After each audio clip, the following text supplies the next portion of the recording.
Hey guys, hope you are fine and doing well. Last day you have seen, in this scene only we have extracted the normal map and displacement map inside Maya itself. Today I thought of making color map, occlusion map and curvature map inside Maya. So let's get started. Before doing anything, let's create a sky dome light and I'll just render the scene. Alright, you can see this is too much illuminated, so I'll just go to the outliner and I will click off the previous light I created. Alright, so what's happening? I'm getting everything in a very flat volume, and it is absolutely okay for me for now because we are going to create the maps, and later on after giving different lights we can make the scene a little bit interesting. So let's start making the color map. At the very beginning, I'm just going to Photoshop and creating a new scene. Let's make it 1024 by 1024 with 300 resolution and OK. Sorry, file, save as. I'm saving it somewhere inside the source images, maybe others, and naming it steps. So whatever I'm going to do, I will save inside this PSD file. Now there is one texture I randomly downloaded it from Google. So I'm just dragging and dropping over here, and I will scale it up a little bit.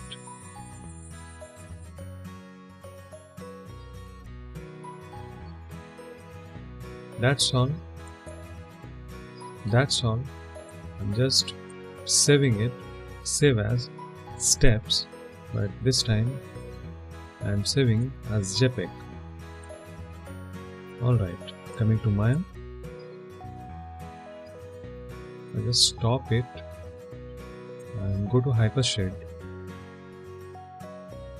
Last day, if you can remember, I was working with this Lambert,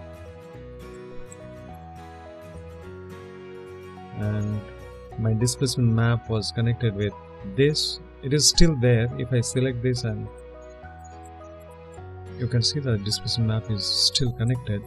This is the same shader last day I have used, but today let's make it very simple. Alright, so selecting the Lambert,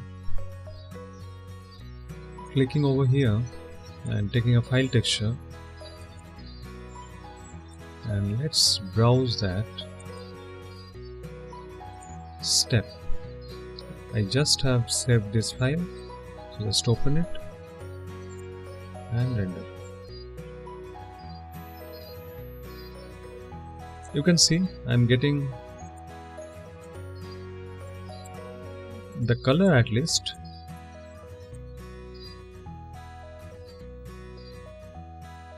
but nothing else.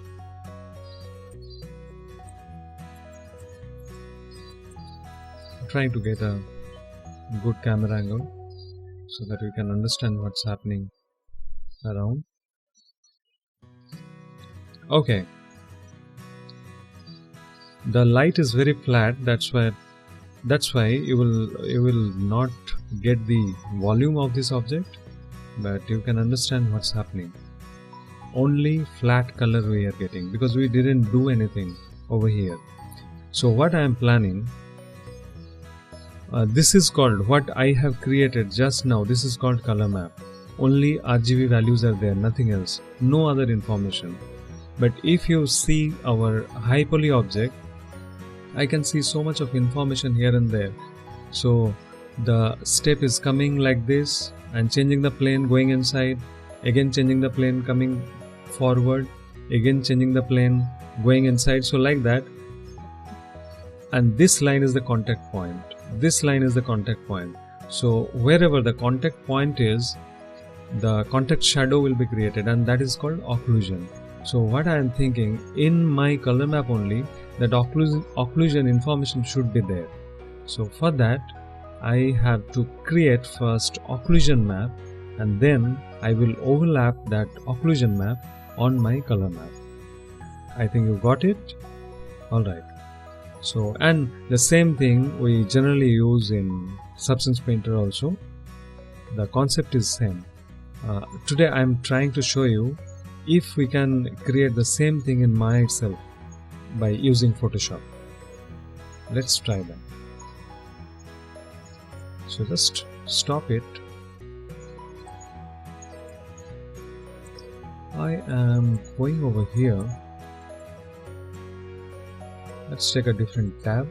So in my Untitled 1 I have kept the Lambert 2. Untitled 2, I'm going to Arnold, Shader, and selecting Surface, and I can see ambient occlusion is there, and that is a different shader. So I'm just dragging and dropping on it, and let's check what's happening. I'll just render it. Can you see some contact shadows? Rest of the areas are white, there is no information, but the contact points are having a kind of shadow. So you also can adjust it by selecting the shader and going over here. This is the sample for the quality. If it is coming very grainy, you need to just increase it. And this is the spread. I'll just check just start rendering. Can you see? I'm concentrating that contact shadow. This is very much concentrated. I don't need that much. So will increase a little bit, but not too much diffused.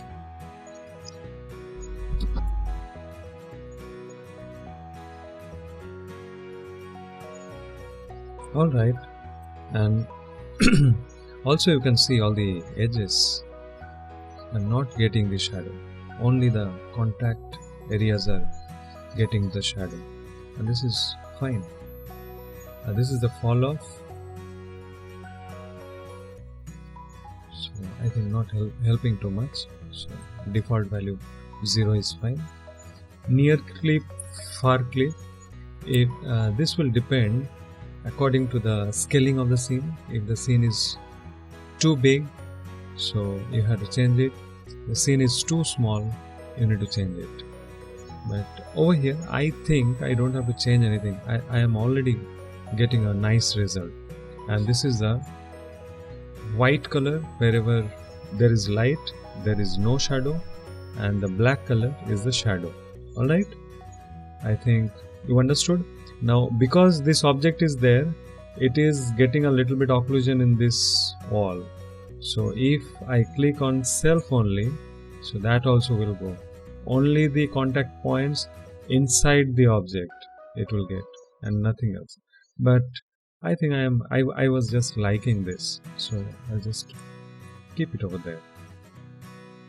Alright, now the main job is how to extract this information, and we can overlap that information in Photoshop. That is the main challenge, and believe me, that is very easy.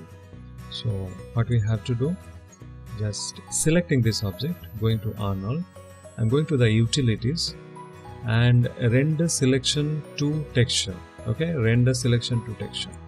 So, and over there I have to check the output folder. So I am keeping everything inside the images. So images will be the output folder. The resolution, the same file resolution I have taken over there. So 1024 file size, basically, not resolution. Over here also, if you want to change the camera sampling, you can change. Okay, now the camera sampling by default is 3. So if you want to make it 4, you will get better quality result, but for the demo I am keeping it 3 so that everything will be a little bit faster. I think everything else is fine, and just render it. It is processing and it will create the occlusion map. It is not rendering on the viewport, but it is gathering all the information from the viewport, wherever the contact shadows are, and it is creating a map based on the UV space we have created in our last lecture. So let's check. Alright, I think it is done. I'm going back to Photoshop, File, Open, and going to Images.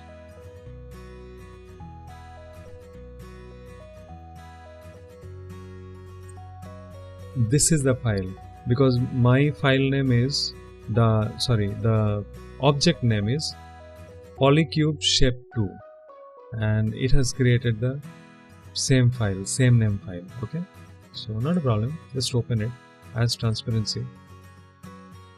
Can you see the information? I have got the same information of the occlusion over there. So what I'm going to do, image mode, I'm changing from 32-bit to 8-bit. Not a problem. And I'll just drag and drop over here. Make sure it's fit properly, and I'll just go to the label.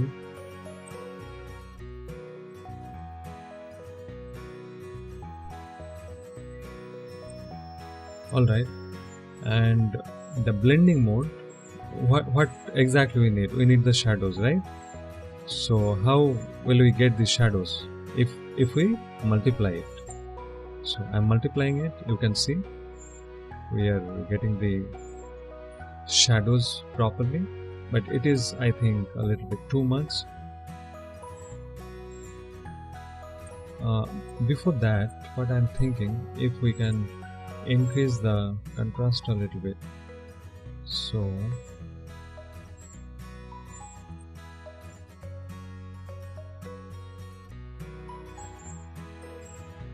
and also the brightness. You need to play with the properties. I think it is fine, and multiply. Otherwise the texture map will look very dark. Opacity, I will just reduce it a little bit. Alright, so previously it was like this, now it is like this. It is getting the occlusion shadow. File, save as. First I will just save it, the PSD file, then file, save as, steps, color. Alright, I'll just close it, don't need it anymore. Go to Maya, come back to this, and what I have to do, inside the hypershade, I'm coming back to my Lambert and my color file.